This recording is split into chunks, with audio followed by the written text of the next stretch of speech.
เพอเคยเป็นลูกตังเหตุการณ์แหวกหามมีเพอเคยเหตุการณ์ก่อสร้างเฮ็ดแม่วานแม่เฮินมีเพอเคยพัดยานวานเกิดเมืองนอนย้อนสั่งเย้าย้อนเพอเฮาไล่พัดเมืองมาขายกินแห้งนาเล็กอยู่เมืองเปิ้น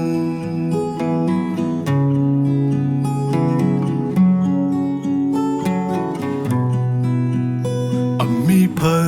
เคยเป็นลูกตังเหตุการณ์อยู่ลาน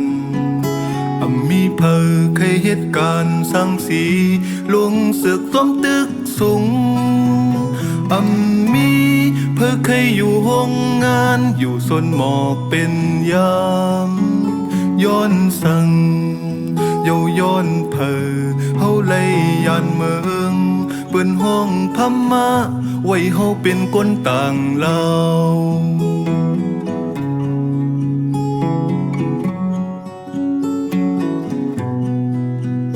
ส่องเตอซุ่มสังสีและมีข่าวนักกาแหลงฮืออยู่เบื้องหลังวางแผนการเสสันเสือกเฮ็ดเมือกเนื้อเมืองไตเอาตุ้มศึกเมืองเฮาตึกกันให้คนเมืองเฮาแตกยายย้อนเขามั่งเอาโคของเนื้อแผ่นลินไตให้หูโตไว้ในเป็นเกมการเมืองเขา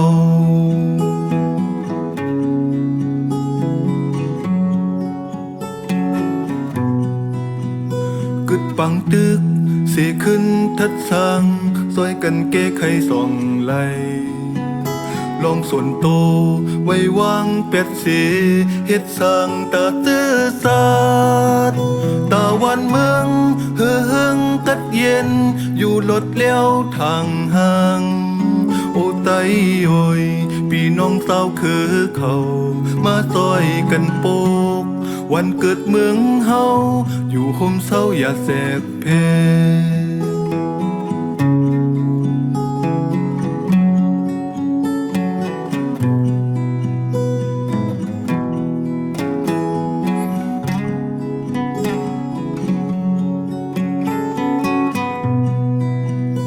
กึดปังตึกเสขึ้นทัดสัง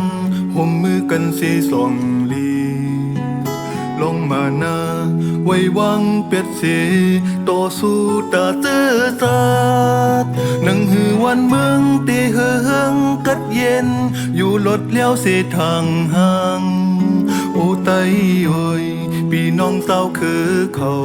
มาซอยกันโปกวันเกิดเมืองเฮาอยู่โฮมเศร้าอย่าแสกเพมาซอยกันโปกป้องสร้างเมืองเฮาอยู่โฮมเศร้าเป็นเมืองเลว